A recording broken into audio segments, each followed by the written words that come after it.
What's going on, everyone, and welcome into another episode of the Believe in Jets podcast. I am your host, DTereman. Today, we will be breaking down the Week 14 rivalry matchup between the New York Jets and the Miami Dolphins. The Jets currently sit at 3-9, and the Miami Dolphins are 5-7, winners of 3 consecutive after a 2-7 start.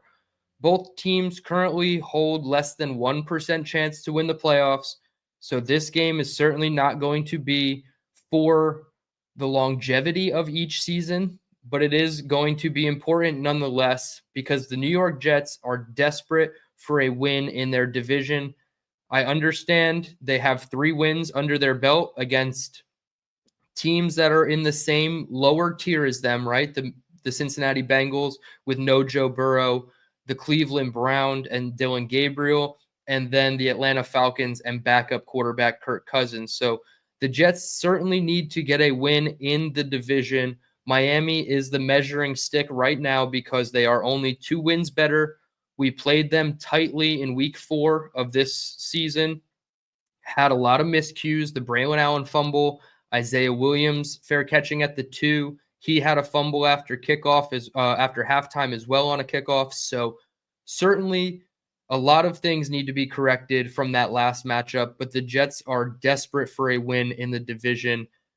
The Dolphins are 14 of their last 15 games, including playoffs, when it was sub 45 degrees at kickoff. So that's the first historic note that favors the Jets in this matchup. I believe the temperature at kickoff is expected to be around 39. So you're going to get that ugly, early December New Jersey weather. It's going to feel a lot worse than it is, even if it is 39 degrees. So that is certainly going to aid the Jets. The Dolphins are a warm weather team, obviously, and they play like it, right? They have explosive playmakers in Jalen Waddle and Devon Achane, but they are not necessarily built for the ground and pound lifestyle that a lot of teams that play in cold weather cities do bring to the table. And the Jets, in their last matchup, found a very, very big amount of success running the ball early and often on this Miami defense. If it wasn't for the fumble by Braylon Allen on the opening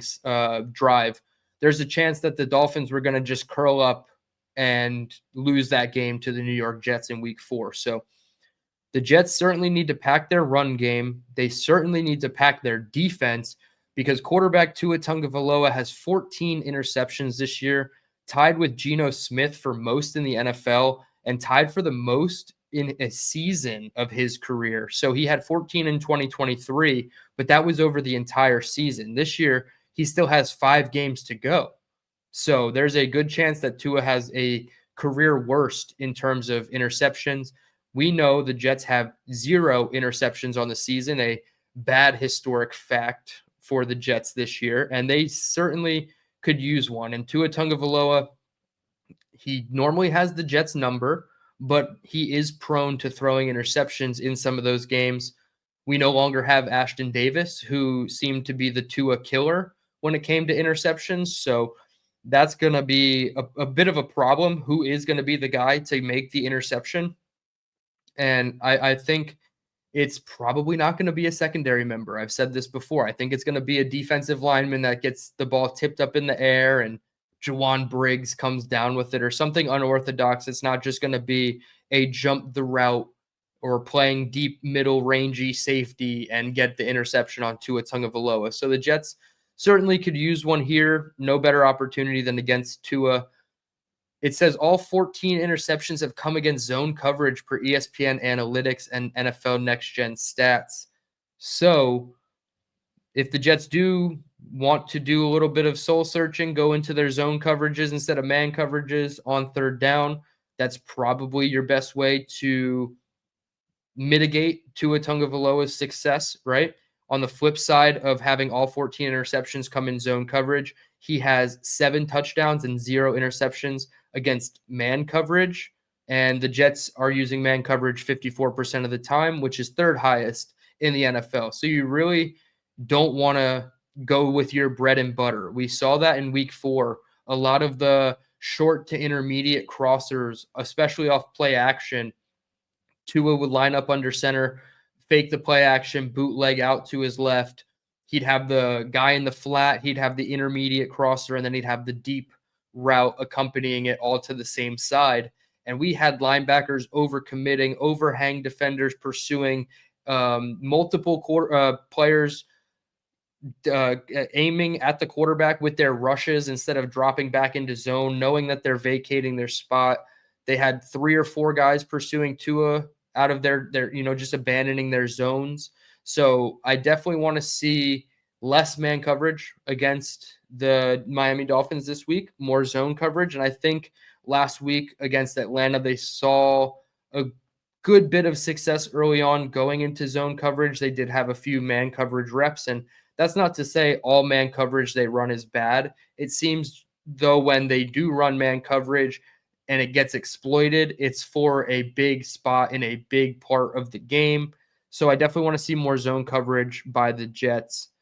Devon Achane has 3 straight 100 rushing yard games, and he had the second longest streak of 100-yard rushing games in Dolphins history behind Ricky Williams. So he's certainly explosive. He has 4 100-yard games total on the season, and I think that's where it's going to start. We did not do a good job defensively stopping Bijan Robinson of the Atlanta Falcons. He had 193 total yards, 140 plus on the ground, and then 50-something through the air. So Devon Achane is a different type of back than Bijan, but he's still explosive. If he gets out to the edge, there might not be a guy on this team who can keep up with him in the open field. And he might bust a 60, 70-yard run on this defense, which Bijan Robinson was not able to do. He had a lot of 10 to 15-yard runs, and then the big explosive on the busted coverage on the screen pass.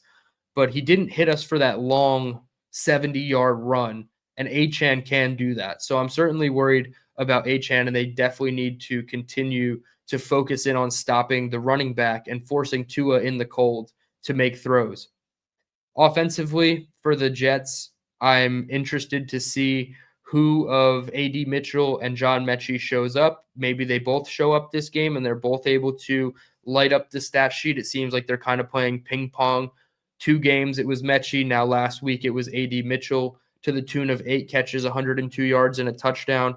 I love that there are now multiple options in this passing attack. It's not just funneling everything to Garrett Wilson and if not Mason Taylor and Breece Hall. Now we at least have 4, maybe 5 options even, where if Garrett was healthy down the stretch of this season, maybe you do want to put him in and see what you have with him, Mitchell, Mechie, Isaiah Williams, Breece Hall, Mason Taylor, all healthy on the field together, even if your quarterback play is less than stellar with Tyrod Taylor. So I definitely want to see the Jets, funneling more targets to those new wide receivers, but also Breece Hall coming off an 88% workload or snap share in that Falcons game. I want to see that continue. Maybe, not 80% or 88%, but it's got to be higher than 75%, especially on those third down situations, those got to have it situations. You need Breece Hall on the field. It just makes the defense think differently. I understand Isaiah Davis is a talented back, and he can probably get you 2-3 tough yards on 3rd and 3 if he needed to, right? He'll put his head down between the guard and the center, and he'll get those yards for you.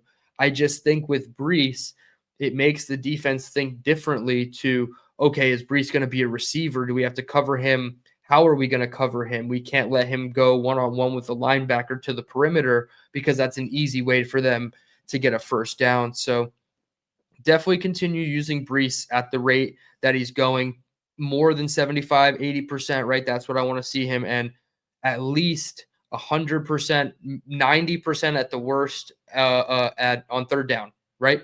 Put him in on 3rd down after you have Isaiah Davis in on 1st and 2nd down, right? Just try to get creative to keep Breece Hall on the field as much as possible because he is truly special when he is on the field. The stat going around, they are 18-5 when Breece Hall scores a touchdown. So you need to keep that trend going, and what your bread and butter is as a team is running the ball with your best runner, who is Breece Hall, continuing to get better and better since the trade deadline.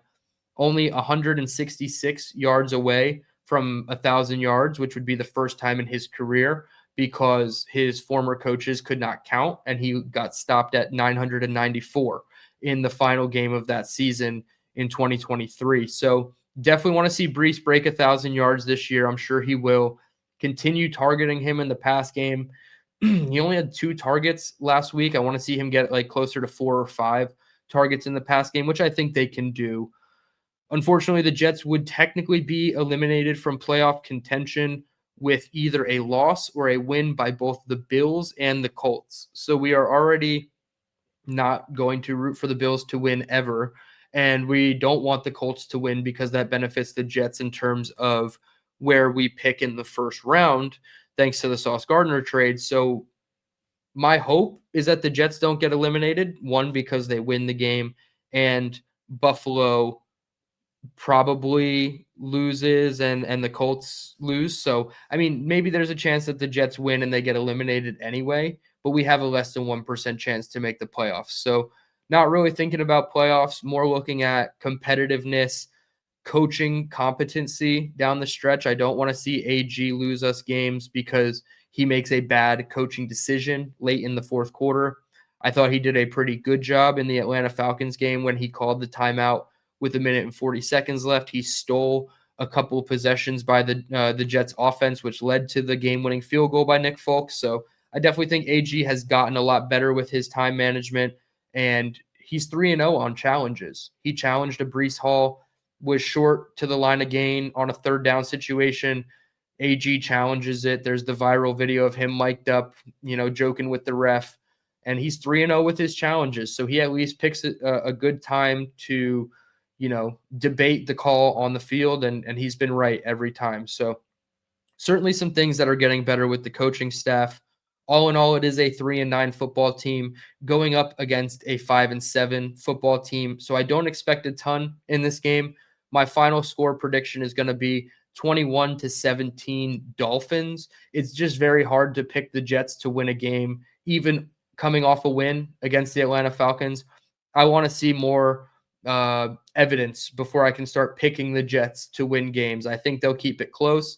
The score 21-17, it does not cover the spread for the Jets. I believe it's a 3.5-point spread, even though they're at home. So they keep it close. They don't pull out the victory. Miami probably wins on a final second field goal or late last second touchdown drive. That's my key. Keep it competitive until the fourth quarter. And if you end up losing, we can cope with the draft pick becoming a better one. If you are uncompetitive and you get your doors blown off against a team that was reeling earlier in the season, has already fired their general manager, unknown future about the head coach and Mike McDaniel. If you lose a big one and a stinker in this game, it's not gonna go over well, and the Jets fans are gonna begin to turn back on how they felt about Aaron Glenn and this coaching staff. So with that, 21-17 is my prediction. I appreciate everybody for tuning in. Like the video on your way out. Subscribe if you're new. Give this podcast a 5-star rating and review. I certainly appreciate it, and it goes a long way to help me and show your support of the channel. I want to thank everybody again for 1,200 subscribers. I certainly appreciate everybody tuning in to both Jets and draft coverage. Dylan Tereman signing off, saying, let's go Jets.